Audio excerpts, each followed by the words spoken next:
Hello बच्चों, फिर आज हम वापस क्लास 10 हिंदी मीडियम के बच्चों के लिए लेके आए हैं अध्याय 2 बहुपद। ठीक है बच्चों, तो आप लोगों ने बहुपद पढ़ा होगा, है ना। लेकिन हमने ये भी देखा कि किस तरीके के क्वेश्चन हमको बहुपद में मिल रहे हैं, किस तरीके के क्वेश्चन मिलते हैं बच्चों बहुपद में। तो सबसे पहले अपन यदि डिस्कस करें तो पहला वो ग्राफ वाले क्वेश्चन मिलते हैं, जिसमें ग्राफ के थ्रू आपको शून्यक निकालना होता है और उसके बाद उनके जो मूल होते हैं, जो उनके शून्यक होते हैं, उनका योग, उनका गुणनफल, ये हमको निकालते आना चाहिए। उसके बीच में संबंध बताते हैं आना चाहिए बच्चों। तो हम स्टार्ट करते हैं बच्चों। आपको पता है कि आपके पास जो बहुपद है कक्षा 10 में, वो कौन सा बहुपद है? द्विघात बहुपद। हम लोग बिल्कुल एग्जाम के लिए कट टू कट बात करेंगे, अभी हमको इसकी डेप्थ में ज्यादा घुसना नहीं है। ठीक है, तो सबसे पहले हम मेरी बात करें द्विघात बहुपद। तो द्विघात बहुपद का जो रूप होता है वो आप सबको पता है कि द्विघात बहुपद को हम किस तरीके से लिख सकते हैं। तो द्विघात बहुपद होता है x का वर्ग धन bx धन c। ठीक है, जहां पर ये a शून्य नहीं होना चाहिए, क्योंकि यदि a शून्य हो गया तो फिर ये द्विघात बहुपद नहीं रहेगा। अब इसके बाद कई बच्चे क्या करते हैं बच्चों, वो इसके सामने शून्य लगा लेते हैं, जीरो लगा लेते हैं। तो वो नहीं लगाना है। यदि हमने इस x का वर्ग धन bx धन c बराबर जीरो लगा लिया तो वहां पे फिर क्या हो जाएगा, वो द्विघात बहुपद की जगह क्या बन जाएगा? द्विघात समीकरण। ठीक है, तो ये गलती अपने को नहीं करना है। अब बात करें अपन, तो ये द्विघात बहुपद क्यों है? क्योंकि यहाँ पे जो आपका चर है उसकी जो घात है वो कितनी लगी है? 2 लगी है। जो x की घात है वो कितनी लगी है? 2 लगी है। तो इसका मतलब ये कौन सा बहुपद हो गया? द्विघात बहुपद। अब द्विघात बहुपद है तो इसके शून्यक भी कितने होंगे? कि x की सबसे बड़ी घात 2 है, तो इसके शून्यक भी कितने होंगे बच्चों? 2 होंगे। तो द्विघात बहुपद के शून्यक कितने हैं? 2। एक चीज ये भी दिमाग में बिठा लो। फिर अब इसके शून्यक अपन लेके क्या चलते हैं, तो हम लोग शून्यक क्या लेते हैं? एक अल्फा और एक बीटा। जो सबको ये सूत्र याद करना है, 1 नंबर के ऑब्जेक्टिव में मिल रहा है बच्चों एमपी बोर्ड में। ध्यान रखो कि भाई इसके 2 शून्यक है, एक शून्यक है अल्फा, एक शून्यक है बीटा। तो डायरेक्ट हम इनके शून्यकों का योग निकाल सकते हैं। तो वो सूत्र सबको याद ही रहता है और आपको भी होगा कि अल्फा धन बीटा, मेरे साथ आप लोग बोल रहे होंगे, माइनस बी बटे ए, और अल्फा गुणित बीटा, इसका सूत्र क्या होगा? सी बटे ए। तो जो बच्चे जिनकी ज्यादा तैयारी नहीं है वो यदि मेरा वीडियो देख रहे हैं तो बिल्कुल ध्यान रखें, ये दोनों सूत्र को याद कर लें कि अल्फा धन बीटा बराबर बी बटे ए और अल्फा गुणित बीटा बराबर सी बटे ए। ठीक है, ये आपका 1 नंबर पक गया बच्चों इतने में, तो कि भाई ये 2 सूत्र याद हो गए, मतलब हमारा काम हो गया। अब इसी की पहली प्रश्नावली जो होती है, इसकी पहली प्रश्नावली में क्या है? ग्राफ वाले हैं कि आपको एक ग्राफ मिलेगा और बोलेगा कि इसमें कितने शून्य के पता करो। तो आपको वो ग्राफ में देखना है कि वो ग्राफ जो भी बना है आपका, जैसा भी गया है, वो ऐसा गया है, ठीक है, या वो कुछ ऐसा गया है। ठीक है, तो x अक्ष पे कितनी जगह कट कर रहा है? यदि वो x अक्ष पे कितनी जगह कट कर रहा है, जैसे यहाँ पे x अक्ष पे एक जगह कट कर रहा है, तो उसके शून्य कितने हो गए? 1। यदि यहाँ पे x अक्ष पे कितनी जगह कट कर रहा है? 2 जगह कट कर रहा है, तो उसके शून्य कितने हो गए? 2। तो बहुत सिंपल सा सवाल है, आपने अभी देखा भी होगा और कई बार हम उसको एग्जाम में छोड़ के भी आ गए होंगे। लेकिन आपको ध्यान रखना है, इस टाइप का क्वेश्चन ऑब्जेक्टिव में या 2 नंबर में मिलता ही मिलता है कि आपको उस ग्राफ को देखना है और ग्राफ x अक्ष को, ये आपको पता है कि x अक्ष है और ये y अक्ष है, तो x अक्ष को कितनी जगह कट करेगा, कितनी जगह प्रतिच्छेद करेगा, जितनी जगह काटेगा उतने क्या हो गए बच्चों? शून्य। हाँ, हो सकता है कोई क्वेश्चन वो टच भी करता है, जैसे कोई क्वेश्चन हम लोग एनसीईआरटी में होता है तो वो ऐसे जाता है, फिर यूं जाता है, फिर यूं जाता है, तो फिर हमारे बच्चे कंफ्यूज होते हैं कि यहाँ पे कट तो करा नहीं इसने, तो फिर क्या करना अपने को? तो फिर अपन देखेंगे कि यहाँ पे ये एक जगह टच किया और 2 जगह टच किया, तो इसके भी कितने शून्य हो गए बच्चों? 2 शून्य हो गए। तो ये क्या है बच्चों, बहुत छोटे छोटे चैप्टर्स हैं। फर्स्ट चैप्टर हुआ, सेकंड चैप्टर हुआ, इनमें हम छोटा छोटा सा भी ध्यान रखें तो अपना बहुत बढ़िया काम हो जाता है। तो अपने को द्विघात बहुपद का जो सामान्य रूप है वो ध्यान रखना है, मानक रूप ax का वर्ग धन bx धन c, है ना। इसके 2 शून्यक होते हैं, ये पता होना चाहिए। 2 शून्यक में शून्यकों का योग का सूत्र ऋण b बटे होता है और उनके शून्यकों का गुणनफल c बटे होता है। ये अपने को याद हो गया। दूसरी चीज क्या हुआ, तो दूसरे में अपन ने क्या बोला कि यदि ग्राफ है तो ग्राफ से कैसे शून्य निकालें, तो ग्राफ जितनी जगह एक्स अक्ष को कट करेगा उतना उसके क्या होगा बच्चों, शून्य होगा। तो ये पहला पैटर्न कंप्लीट हुआ। अब दूसरे पैटर्न पे आओ। दूसरे पैटर्न पे आते हैं हम लोग। तो दूसरे पैटर्न पे क्या होगा कि हमको इसके शून्य ज्ञात करना है, और शून्य ज्ञात करने के बाद आपको शून्य को के योग और गुणनफल के लिए संबंध बताना है। ठीक है, तो इसमें मैं एक क्वेश्चन, 3 क्वेश्चन करवाऊंगा आपको। ये 3 क्वेश्चन कई बार पूछा गया। ठीक है, जिसमें यदि हम लोग बात करें तो एक क्वेश्चन जो होता है वो है हमारा कि भाई उसने बोला शून्य ज्ञात करो, तो शून्य ज्ञात करो, तो वो हमारा प्रश्न कौन सा हो गया, तो वो हो गया आपका t का वर्ग ऋण 15 के शून्य ज्ञात कीजिए। क्या दे दिया आपको, pt बराबर t का वर्ग ऋण 15 है, और इसके हमको क्या निकालना है बच्चों, शून्य ज्ञात करना है, और संबंध भी स्थापित कर लेंगे। अधिकतर क्या हो रहा है बच्चों, बोर्ड के पेपर में एमपी बोर्ड वालों को 2 मार्क्स में या तो शून्य की निकालने को आते हैं, केवल शून्य को का योगफल, शून्य को गुणनफल निकालने को आ जाता है। ठीक है, तो अपन को प्रिपेयर सब तरीके से रहना है। तो अब जैसे t का वर्ग ऋण 15, तो अब इसके 2 शून्य के दिख रहे हैं अपने को, तो पहले अपन उसको थोड़ा हल करें। क्या करें, तो pt बराबर t का वर्ग ऋण 15 को अपन क्या लिख देंगे बच्चों, कहानी 15 का वर्ग। ठीक है, इसको हमने लिख दिया कहानी 15 का वर्ग। कहानी 15 का वर्ग कितना होता है, 15। अब इसमें सूत्र लगा दो। कौन सा सूत्र लगा दो, a का वर्ग ऋण b का वर्ग, क्या हो गया, a धन b a ऋण b, ये लगा दिया। इसको अपन हल करेंगे तो कितना हो जाएगा, ये t धन कहानी 15 और t ऋण कहानी 15, ये आ गया अपना। ठीक है, लेकिन हमको निकालना है शून्य, तो शून्य निकालने के लिए बच्चों हमको फिर क्या करना पड़ेगा, pt को 0 के बराबर लेके चलना पड़ेगा। ये शून्य निकालना है तो फिर इसको 0 के बराबर लेंगे, तो ये क्या हो जाएगा बच्चों, t धन कहानी 15 t ऋण कहानी 15 बराबर 0। तो एक बार क्या हो जाएगा, t धन कहानी 15 बराबर 0 है ना, और क्या हो जाएगा t ऋण कहानी 15 बराबर 0। तो यहाँ से एक t का मान कितना आ गया, ऋण कहानी 15, और एक t का मान कितना आ गया बच्चों, कहानी 15। ये 2 मान आ गए t के, ये दोनों उसके क्या हो गए बच्चों, शून्य।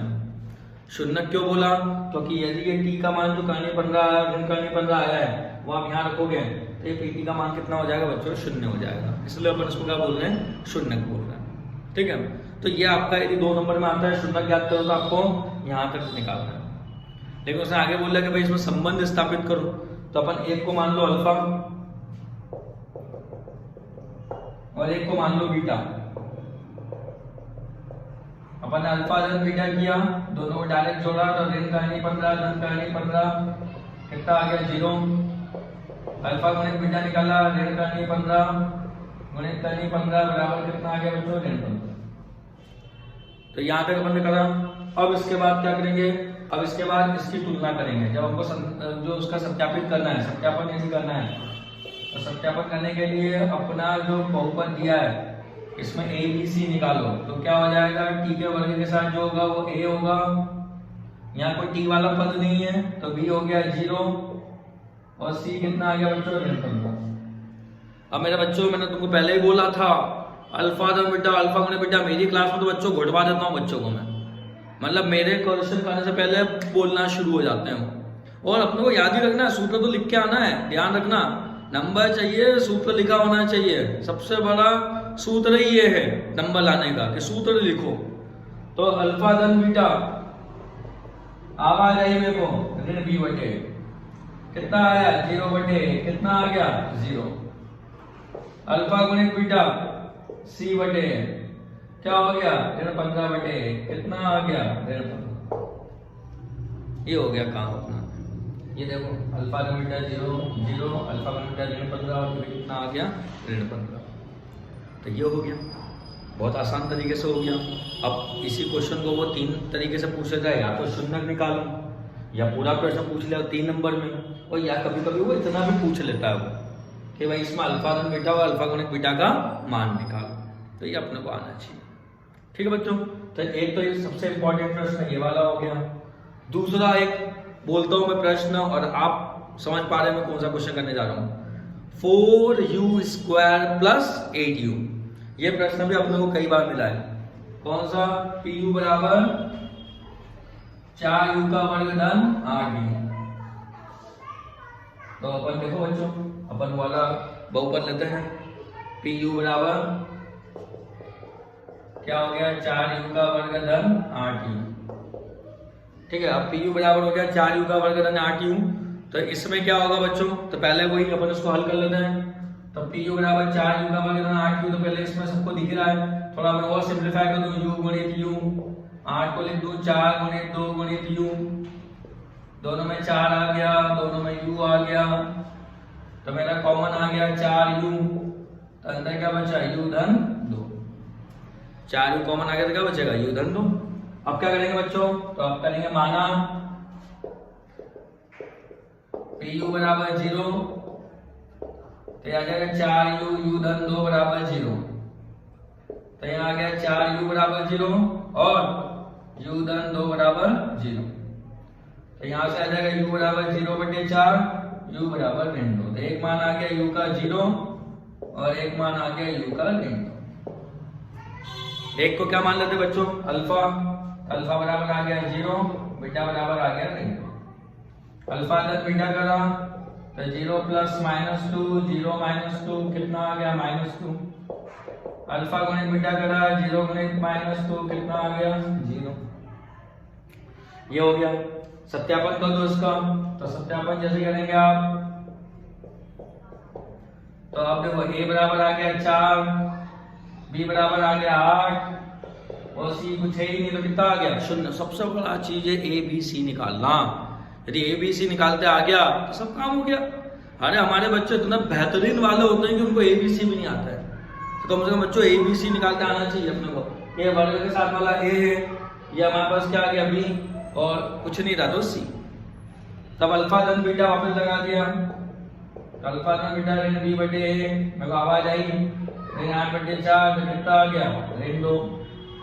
अल्फा गुणित बीटा c बटे a कितना आ गया 0/4, कितना आ गया 0। ये हो गया सत्यापित। ये आ गए 3 नंबर। कहाँ थे नंबर, यही तो है सब। अरे भाई तुम यदि मेरे साथ कर लोगे ना तो ये मान के चलो कि याद रखोगे जिस दिन पेपर आएगा उस दिन, कि करवाए थे सर ने भी अपने को क्वेश्चंस, ठीक है, और बढ़िया मस्त तरीके से निकल जाओगे चलते फिरते, है ना। तो ये देखो ये वाला प्रश्न भी बहुत बढ़िया है। 3 वैरायटी के करना तो अपने को देखो सब रहता है, लेकिन ये वाला भी अपना हो गया टीका वर्ग ऋण 15 वाला, ऐसे ही 1 वैरायटी वाला कर लेना। एक ये वैरायटी थी और एक और वैरायटी है जो अपने को बार बार मिलता है, वो भी अपन देख लेते हैं, जो कि मिलता ही मिलता है, ठीक है।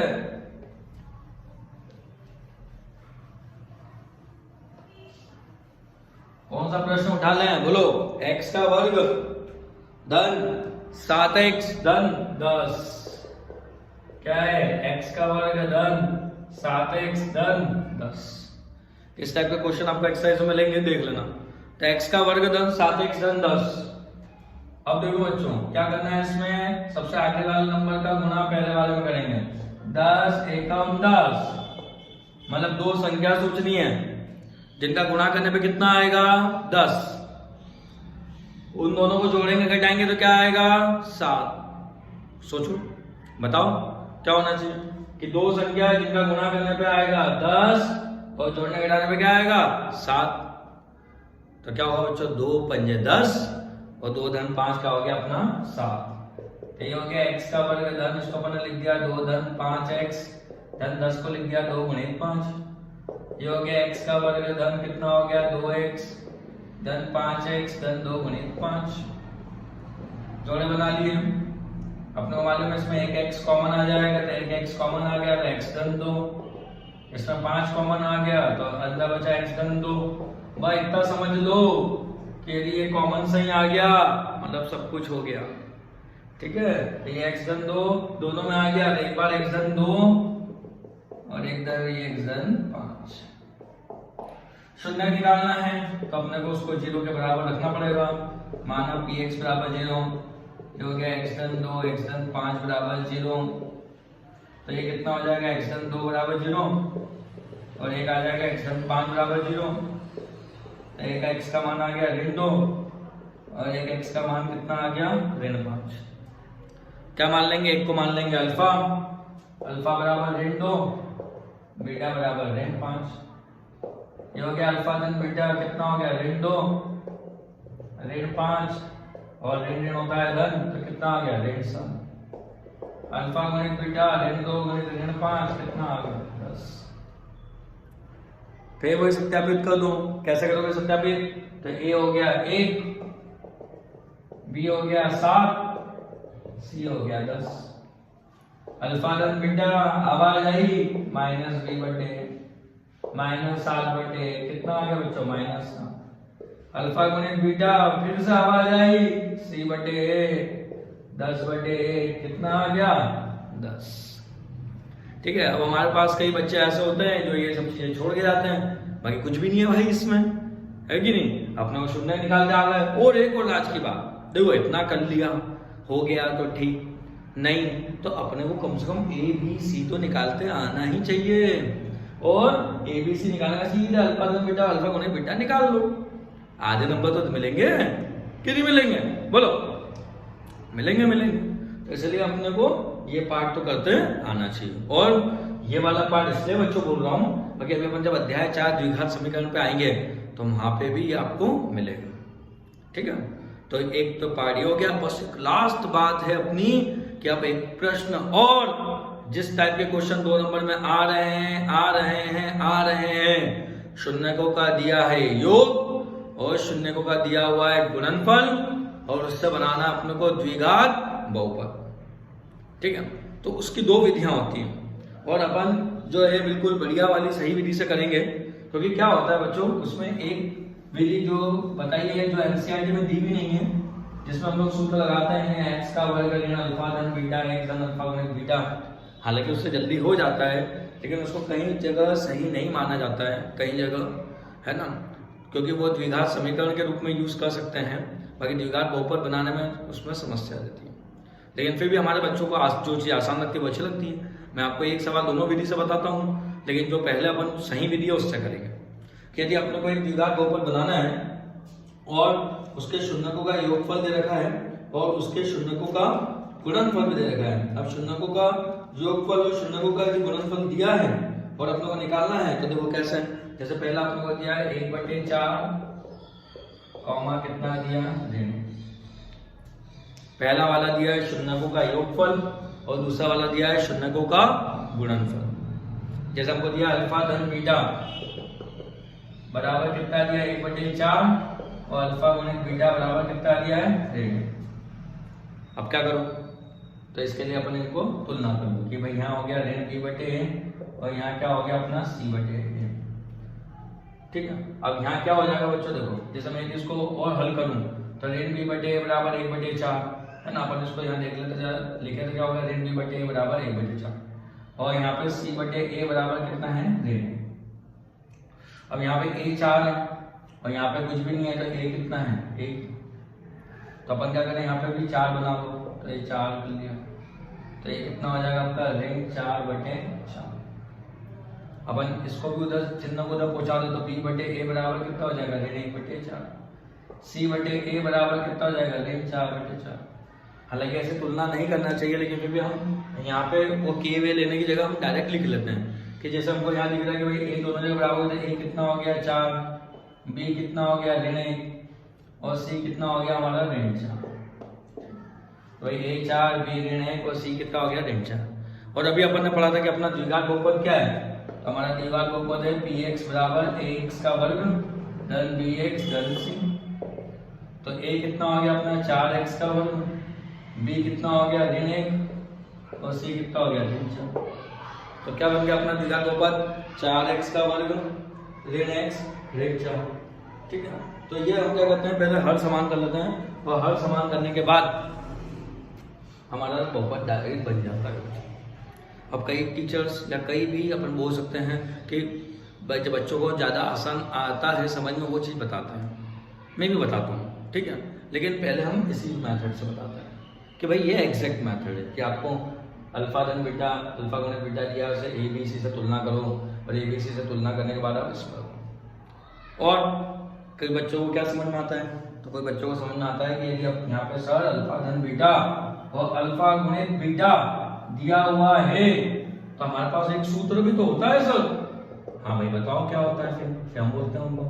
बोले सर वो एक सूत्र होता है कि px बराबर x का वर्ग ऋण अल्फा धन बीटा x डन, अल्फा गुणित बीटा। हो भाई, ठीक है, फिर रख दो मान, तो ये हो जाता है x का वर्ग ऋण 1/4x, अल्फा गुणित बीटा का मान ऋण है, तो x का वर्ग ऋण 1/4x ऋण। फिर हम बोलते कि या तो यहाँ तक बना के आओ उसको, और नहीं तो फिर लघुत्तम लेना पड़ेगा। फिर लघुत्तम लगाएंगे तो यहाँ कितना आ गया 4, तो ये कितना हो जाएगा 4x का वर्ग ऋण x ऋण 4। फिर हम क्या करते हैं 1/4 को आगे लिखते हैं और 4x का वर्ग ऋण x ऋण 4, और फिर इसको हम k मान लेते हैं जो भी हुआ है, तो आगे क्या लगाते थे k 4x का वर्ग ऋण x ऋण 4। क्योंकि भाई इसको 0 के इक्वल तो नहीं रख सकते ना, 0 के इक्वल रख दिया तो वो क्या बन जाएगा, द्विघात समीकरण। और हमसे क्या बनाने को बोला उसने, द्विघात बहुपद। ठीक है, तो ये चीज ध्यान रखें। हाँ, इस सवाल में यदि अल्फा धन बीटा अल्फा गुणित बीटा भिन्न में नहीं आया, मतलब इस तरीके से नहीं आया, बटे में नहीं आया, 1/4 मतलब बटे में आ गई, तो फिर यहाँ पे आपको ऐसा k बनाना पड़ता है। हाँ, और डायरेक्ट आ गई कि अल्फा धन बीटा 2 दिया है, अल्फा गुणित बीटा ये दिया है, तो आप डायरेक्ट सूत्र से कर सकते हैं। ठीक है बच्चों, तो मैंने कोशिश करी आप लोगों को कि 20 से 25 मिनट में इस चैप्टर को अच्छे से समराइज कर सकूं। जो मैंने कोशिश करी आप उसको देखें, अच्छे से समझें, बिल्कुल पढ़ें, आपको समझ में आएगा। और बच्चों अब नेक्स्ट वीडियो में लेके आऊंगा मैं अध्याय 3 के इंपॉर्टेंट प्रश्न। ओके बच्चों, मिलते हैं फिर अगले वीडियो में। आप इसकी तैयारी करेंगे और बहुत अच्छे से करेंगे, जिसका रिजल्ट अच्छे से आना चाहिए। ओके बच्चों।